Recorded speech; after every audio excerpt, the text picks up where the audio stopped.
The hallways of Crestwood Academy were filled with the high-class atmosphere that is characteristic of the institution, including luxury bags, shoes that were shined, and rumors of exotic holidays.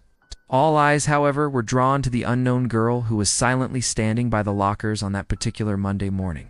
Her name was Lena Carter, and she seemed to be completely unremarkable.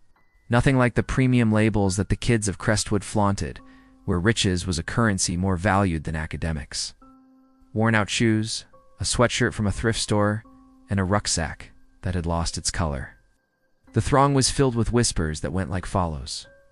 Did she get lost on her way to public school? It's possible that she's a scholarship student. It's not a good thing. Who let her in looking like that? Without paying attention to them, Lena adjusted the wire-rimmed spectacles she was wearing while smiling slightly. She was very used to this.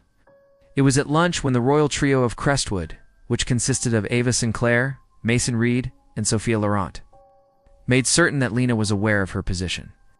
"Nice shoes," Ava hissed as she curled her blonde hair and flipped her head. "Did you dig them out of a dumpster?" Lena did little more than take a bite out of her sandwich. "You're comfortable." Mason let out a smirk. "Bet she's never even seen a private jet."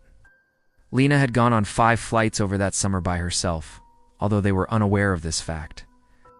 Crestwood's annual charity gala, which is the most exclusive event of the year, was the day when everything changed.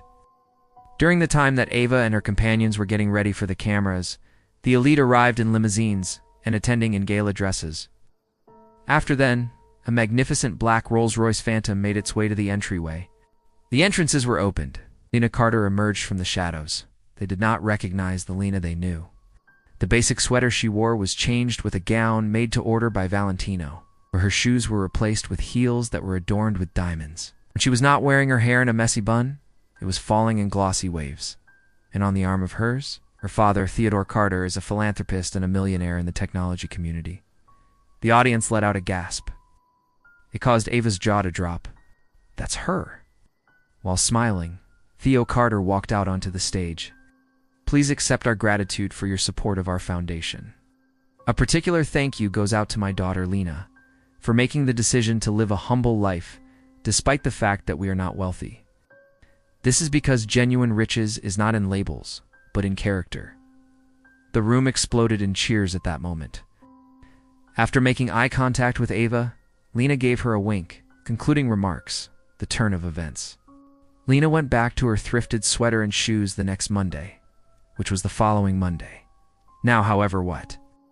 The whispers were distinct from one another. She could buy the school if she wanted.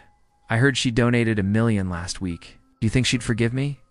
Where do we stand with Ava, Mason, and Sophia, all?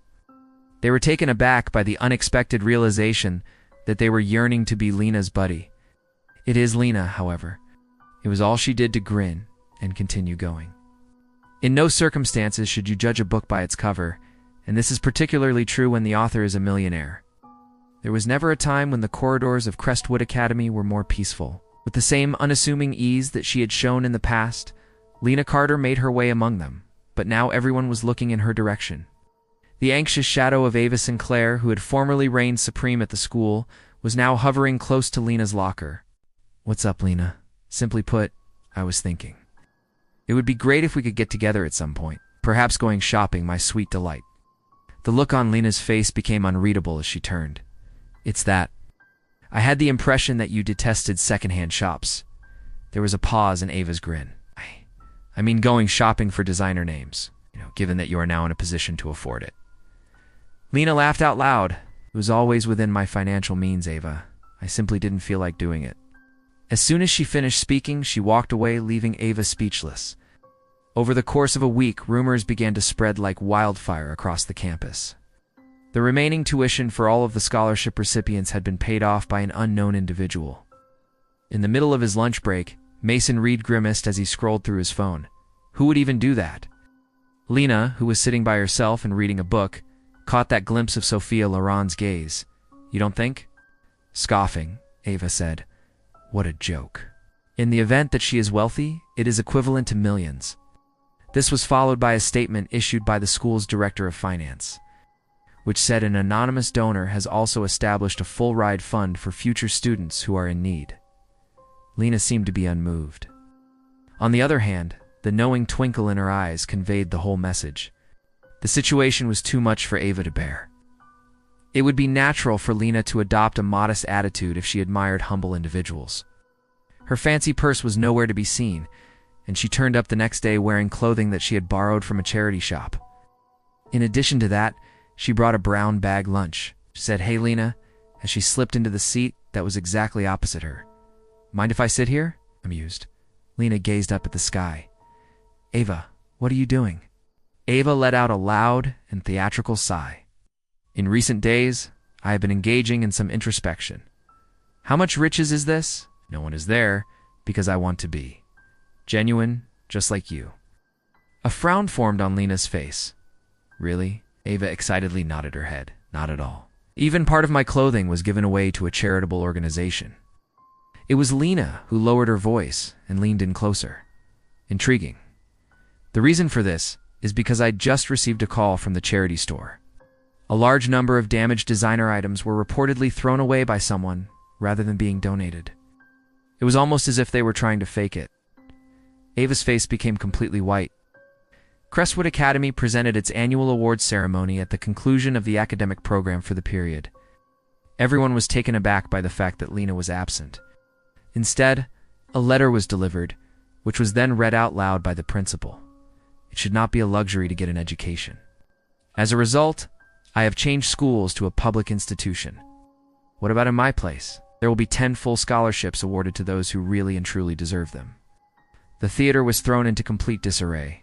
Mason and Ava were all sitting still. They'd lived their whole lives under the impression that wealth made them superior. It is Lena, however. It was what you did with it that was the most important thing, as she demonstrated.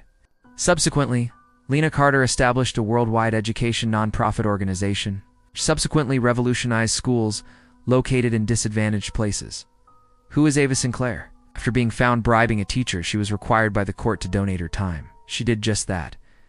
Mason Reed took over the business that his father had founded, only to lose it after being filed with allegations of embezzlement. The rich aristocrat that Sophia Laurent married ended up divorcing her, when he found that she was just romantically interested in his fortune. Which brings us to Crestwood Academy. Because of the generosity of a particular billionaire's daughter, it is now completely free of tuition.